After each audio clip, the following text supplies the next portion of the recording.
emagrecimento e queda de cabelo. Por que isso acontece? Essa é uma queixa frequente que eu ouço aqui no consultório.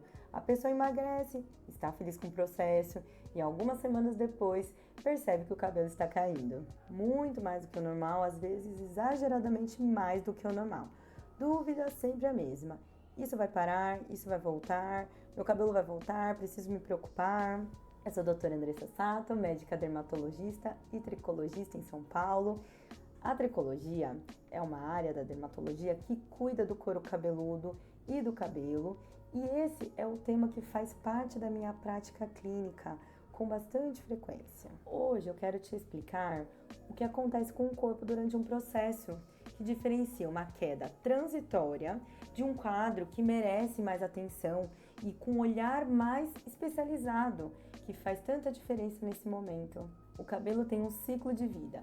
Cada fio passa por uma fase de crescimento, uma fase de transição e uma fase de repouso antes de cair e ser substituído por um novo fio. Esse ciclo capilar é influenciado por vários fatores, como nutrição, hormônios e estado geral do organismo. Quando o corpo passa por um estresse metabólico importante, como acontece nos casos de emagrecimento rápido, ele entra em modo de prioridade.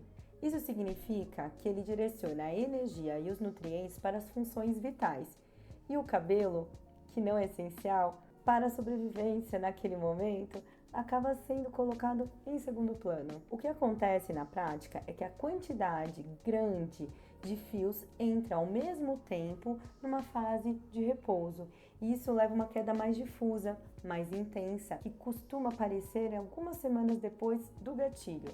Esse quadro é chamado eflúvio telógeno. Isso explica um padrão muito comum. A pessoa emagrece em um mês, mas só percebe a queda capilar algum tempo depois. Como existe esse intervalo entre o gatilho e a queda, muita gente não associa uma coisa à outra. Além do estresse metabólico, o emagrecimento rápido também costuma vir acompanhado de restrição calórica e muitas vezes ingestão insuficiente de proteínas.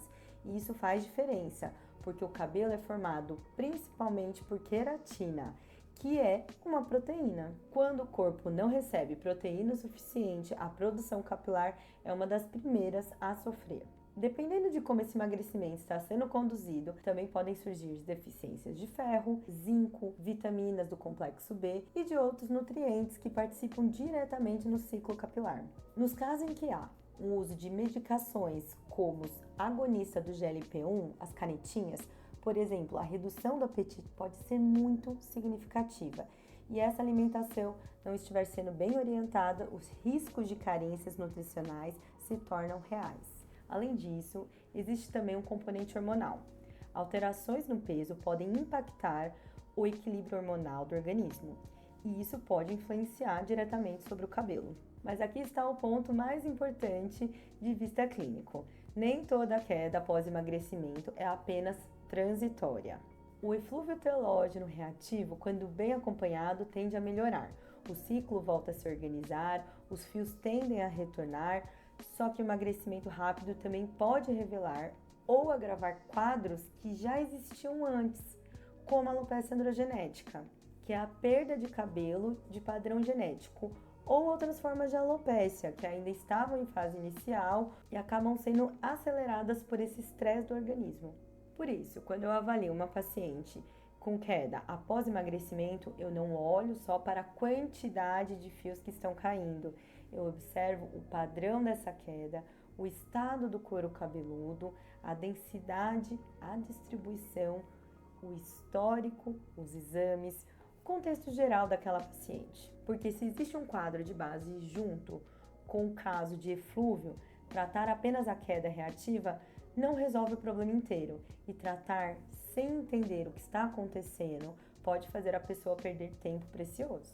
E por isso que não adianta tentar resolver tudo apenas com shampoo anti-queda, vitaminas, tônicos capilares na internet. Esses recursos podem sim ter seu papel, mas dentro do contexto certo. Um produto isolado não consegue dizer se a queda é reativa ou se é, por exemplo, genética. Não identifica deficiência de ferro, não avalia alterações hormonais, não diferencia o que precisa de suporte nutricional daquilo que precisa de um tratamento específico. O cabelo muitas vezes é um dos primeiros lugares onde o corpo mostra que algo saiu do equilíbrio. E se você está passando por uma queda de cabelo depois de emagrecimento e quer entender o que está acontecendo de verdade, a avaliação tricológica é o ponto de partida mais seguro.